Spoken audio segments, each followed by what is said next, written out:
नमस्कार। मैं पुनः आज आप लोगों के साथ शेयर करने जा रहा हूँ कक्षा 8वीं का एकादश पाठ सावित्रीबाई फुले महाराष्ट्र की पहली महिला शिक्षक।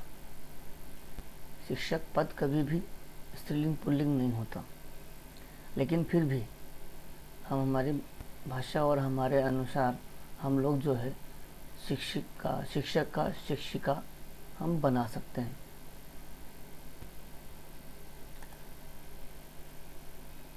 अगर आपने इस चैनल को सब्सक्राइब नहीं किया है तो आप जल्दी से सब्सक्राइब कर लीजिए, ताकि आपको आने वाले बीच में जो वीडियो हैं वो आपको आसानी से मिलते चले जाएं। सावित्रीबाई फुले पाठ में एक ऐसी महिला की कहानी है जिसने महिलाओं के लिए अपना पूरा जीवन लगा दिया। शिक्षा हमारा अधिकार है। हमारे समाज में कई समुदाय इससे लंबे समय तक वंचित रहे हैं। उन्हें इस अधिकार को पाने के लिए लंबा संघर्ष करना पड़ा। लड़कियों को तो और ज़्यादा अवरोध झेलना पड़ता रहा है। प्रस्तुत पाठ इस संघर्ष का नेतृत्व करने वाली प्रातः स्मरणीय एवं अनुकरणीय महिला शिरोमणि सावित्रीबाई फुले के योगदान पर केंद्रित है।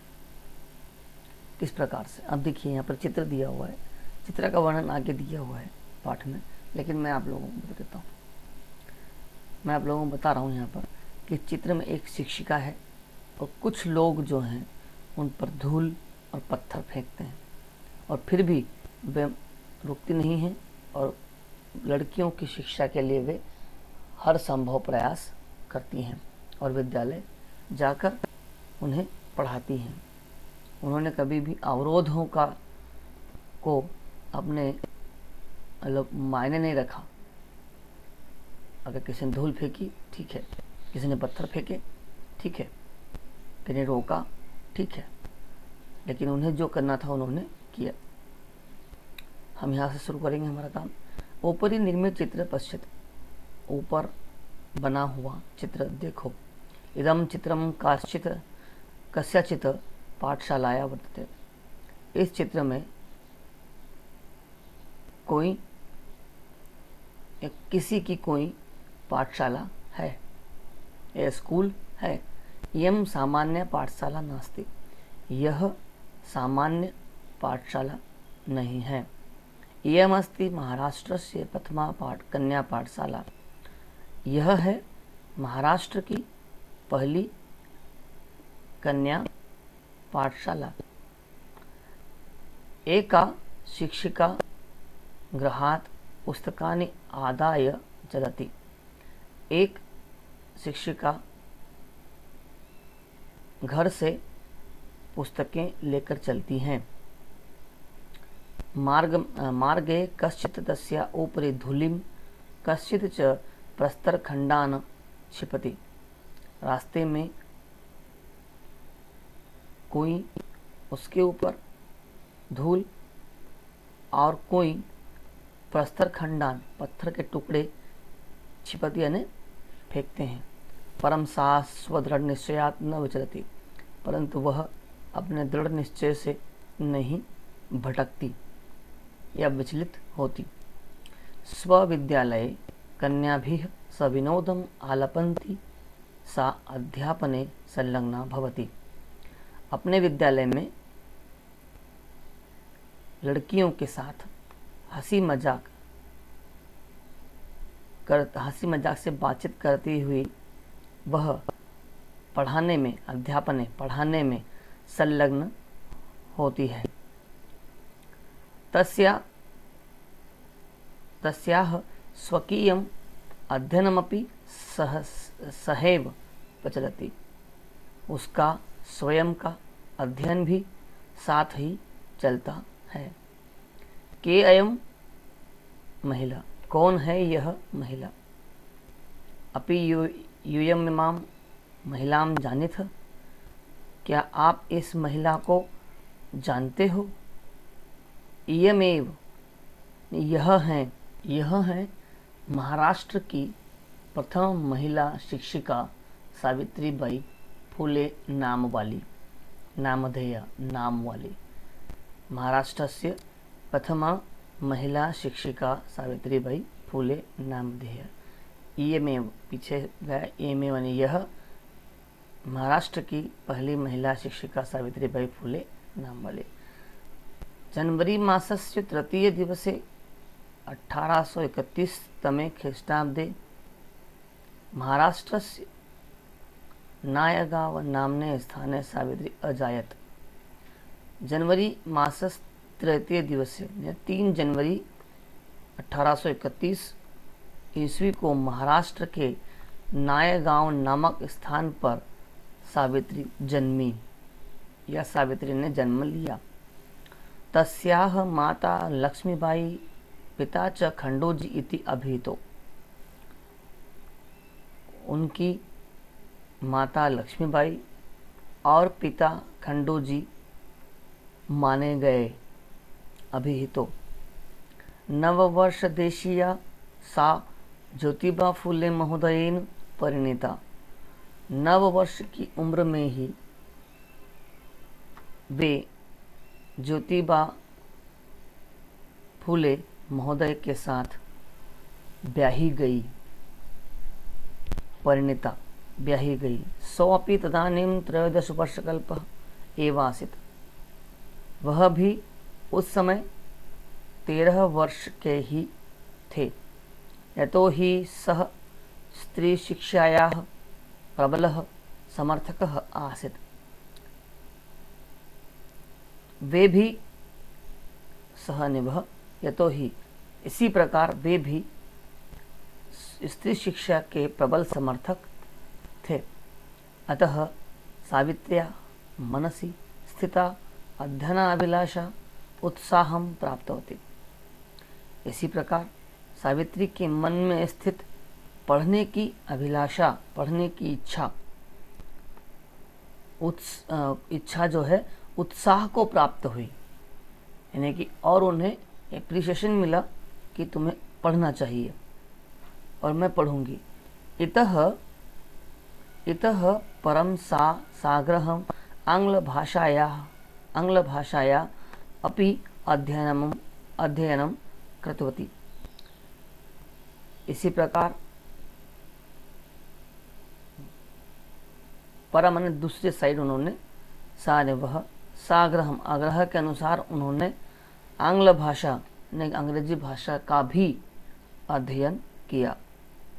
इसी प्रकार 1848 तमे ख्रीष्टाब्दे पुणे नगरे सावित्री ज्योतिबा महोदयेन सह कन्यानां कृते प्रदेशस्य प्रथम विद्यालयम् आरभत।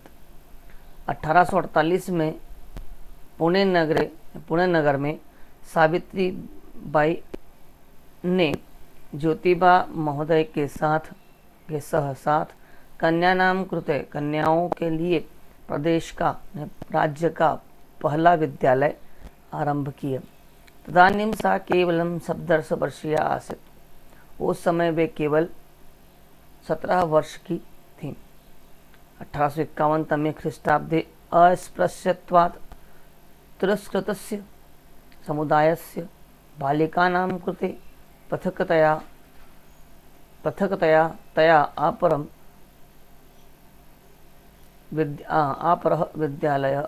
अपरः विद्यालयः प्रारब्धः।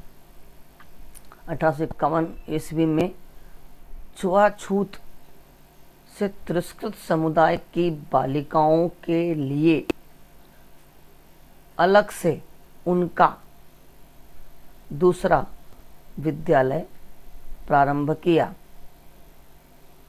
सामाजिक कुरीतिनां सावित्री मुखरम विरोधम अकरोत्। सामाजिक कुरीतियों का सावित्री ने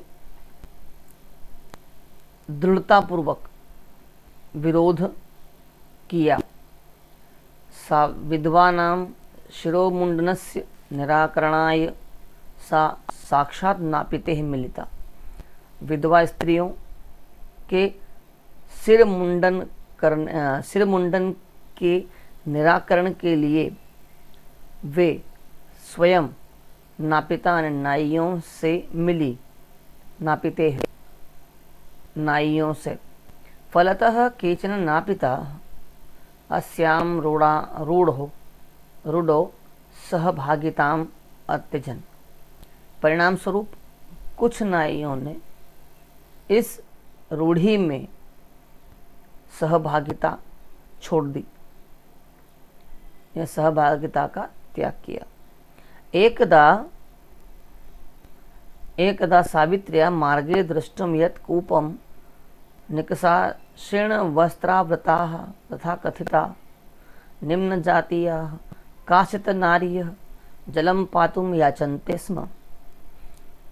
एक बार सावित्री ने रास्ते में देखा कि कूप यानी कुएं के पास फटे पुराने वस्त्रों में तथा कथिता कही जाने वाली निम्न जाति की कहे जाने वाली कुछ महिलाएं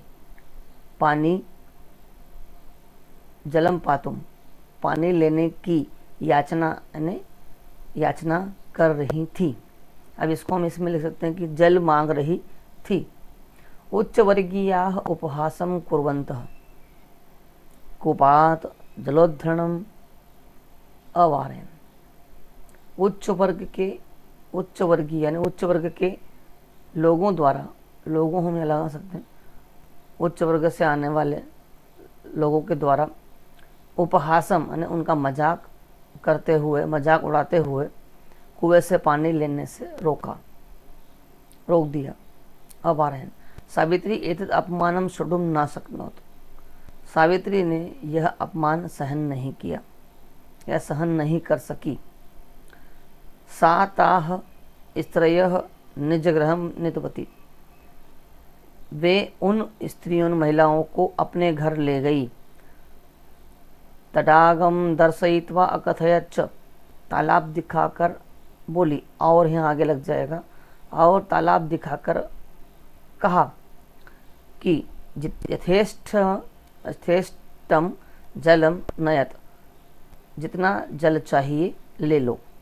सार्वजनिको अयम तडागः, सार्वजनिक है यह तालाब, है ना, या यह तालाब सार्वजनिक है।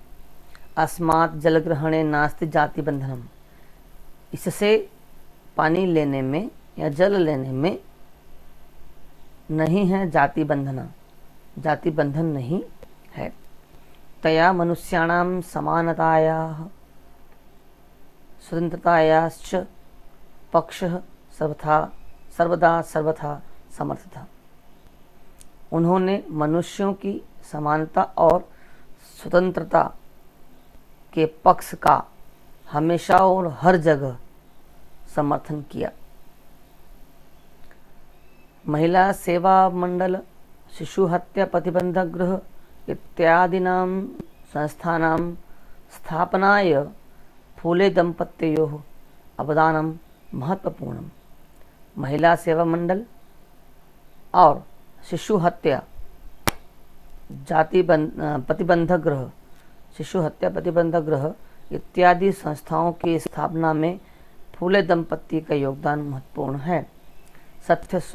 सत्यशोधक मंडलस्य गतिविधिषु अपि सावित्री अतीव सक्रिय आसीत्। सत्यशोधक मंडल के गतिविधियों में भी सावित्री बहुत सक्रिय थी। अस्य मंडलस्य उद्देश्यमासीत्, इस मंडल का उद्देश्य था उत्पीड़ितानां समुदायानां स्वाधिकारान् प्रति जागरणमिति। इस मंडल का मुख्य उद्देश्य था पीड़ित या शोषित समुदाय को अपने अधिकारों के प्रति जागृत करना। सावित्री अनेकाः संस्थाः प्रशासनकौशलेन संचालितवती। सावित्री ने अनेक संस्थाओं का प्रशासन कौशल पूर्वक संचालित किया। दुर्भिक्ष काले प्लेग काले च सा उत्पीड़ित जनानां आश्रांत अविरतम च सेवाम अकरोत्। अकाल और प्लेग काल के समय उन्होंने पीड़ित लोगों की बिना थके और लगातार सेवा की। सहायता सामग्री व्यवस्था यही सर्वथा प्रयासम अकरोत्। सहायक सामग्री की व्यवस्था के लिए हमेशा प्रयास किया। महारोग प्रसार काले सेवारता सा स्वयं असाध्य रोगेण ग्रस्ता। 1897 तमे ख्रीस्ताब्दी निधनम गता। महारोग प्रसार काले, महामारी फैलने के समय सेवा में लगे रहने से वे स्वयं लाइलाज बीमारी से, असाध्य रोगेण, लाइलाज बीमारी से ग्रसित हुई या ग्रसित होकर 1897 ईस्वी में निधन हो गया। साहित्य रचनाया अपि सावित्री महीयते। साहित्य रचना में भी सावित्री महान थी। तस्या काव्य संकलन द्वयम वर्तते, काव्य फूले सुबोध रत्नाकर चेती। उनके 2 काव्य संकलन हैं, काव्य फूले और सुबोध रत्नाकर। भारत देशे महिलोत्थानस्य गहन अवबोधनाय सावित्री महोदयायाः जीवनचरितम् अवश्यम अध्येतव्यम। भारत देश में महिलाओं के उत्थान के का गहन अध्ययन करने के लिए सावित्रीबाई महोदया का जीवन चरित्र अवश्य ध्यान देने योग्य है, ये अवश्य जानने योग्य है, अध्येतव्यम पढ़ने योग्य है। यदि इस वाक्य को हम ऐसा भी लिखें कि अगर भारत देश में महिलाओं की उन्नति या उत्थान का यदि आपको गहन अध्ययन करना है तो सावित्रीबाई के जीवन चरित्र को अवश्य पढ़ना चाहिए। धन्यवाद।